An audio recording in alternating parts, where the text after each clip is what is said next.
What's going on, everybody? I hope you're staying warm in this chilly 2023 and you've at least been able to sneak in a couple days fishing as we've started the new year.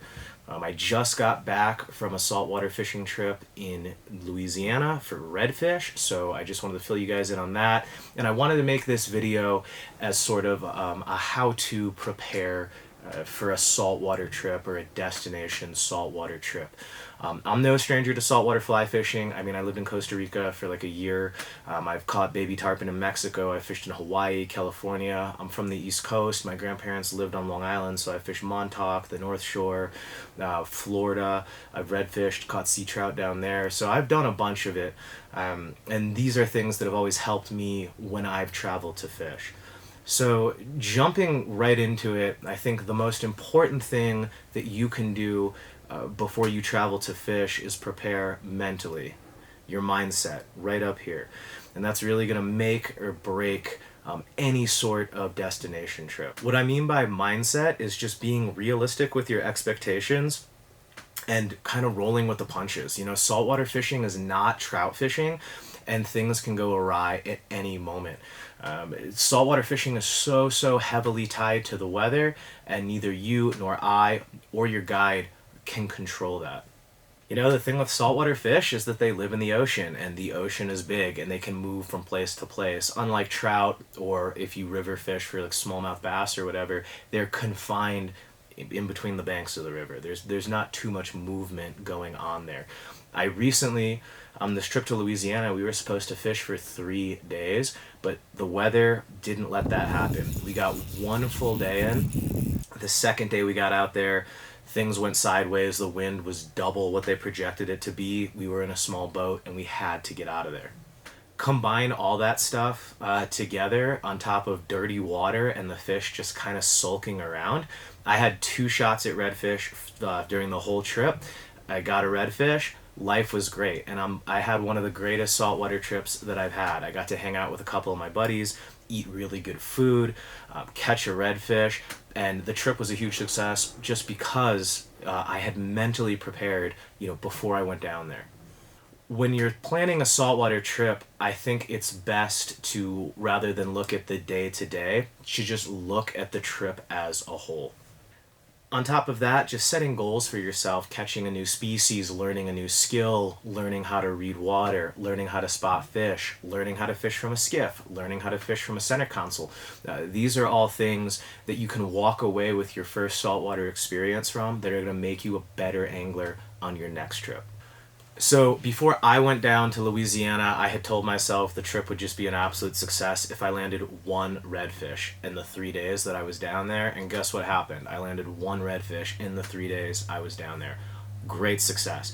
Even if I didn't, exploring a place that I had never been to and eating great food on top of just having some quiet time away from work and being with buddies would have also made the trip a big success. So when I went down there, my buddy David is in the process of getting his captain's license and his guide license to work down there. He spent the last 2 years really learning the marsh kind of in the area that we were, and I was just so impressed that when he pulled up his GPS, it was just boat track after boat track after boat track.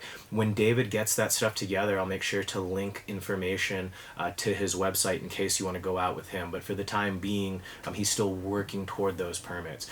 David was an absolute stud. He clearly knew the fishery very well. I mean, we found fish despite atrocious conditions, but neither David is a guide, he's not God, and those fish just weren't happy. The visibility was atrocious. I mean, we kept spooking fish, and that's not had anything to do with David. We just couldn't see him. I have drone footage, I'll roll it, of us coming into a cove, and you can see the mud puffs of the fish just skittering here and there. So we really had to be on top of our game when those opportunities did present themselves. With this type of red fishing, it was all sight fishing, and that's pretty hard to do when there's 6 inches of visibility and heavy chop on the water. So again, I just can't compliment David enough for working hard, pushing the skiff, lining us up on fish, finding active fish in just absolutely atrocious conditions when we got it done. So hats off to you, David, and I look forward to see where you take the business when you get the permitting.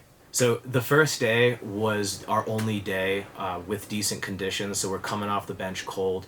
I caught the first redfish that I had a good shot at. I ended up choking on the second one. I landed a cast 2 feet short, picked it up, and by that time I like shanked the cast. So it happens. But I still couldn't be happier. I got my personal best redfish, and I had only redfished, once before in Florida. So that was a ton of fun. Other than catching a redfish, my goals were to catch up with one of my best friends, eat good Cajun food, and just relax. All of those things were accomplished on this trip. Again, comparison is the thief of joy. So it might be hard to compare your trip to somebody that recommended the trip to you just because of the weather conditions. So set your own individual metrics on what you want to walk away from your trip from, and I promise you'll be a lot happier. So you may remember from school SMART goals, and SMART goals stand for specific, measurable, attainable, realistic, and time-bound. And so these might be some goals or some metrics that can really help you enjoy your experience on a saltwater trip. Is it realistic to go to Mexico and hit like 5 grand slams or put up a triple-digit tarpon or catch a permit every day? Probably not. And if you go with your expectations that high, it's probably not going to happen.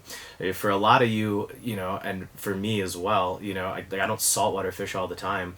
And if you're brand new at it, you're not going to be good off the bat. You're going to have a hard time finding fish. You might not be used to the casting, either the really short, quick shots or dumping an 80-footer in one false cast. Think about goals that are realistic and attainable inside 3 days or a week or however long you're fishing. Again, mindset is a major key when you're going on these destination trips. So set the bar low. Maybe catch one or hook one of species X, working on your casting, working on reading the water, and see what else you can pick up from your guide. All right, moving along with that, I can't stress this enough, is practice, practice, practice your casting.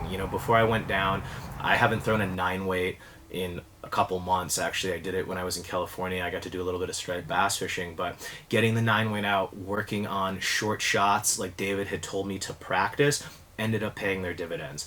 I'm used to fishing in that 30 to 80 foot range, working structure, working troughs and jetties, just being an East Coast striped bass fisherman from back in the day. I wasn't really used to those quick 20-foot shots right off the boat like that. And I'm really happy that I got to work on that before I went down there.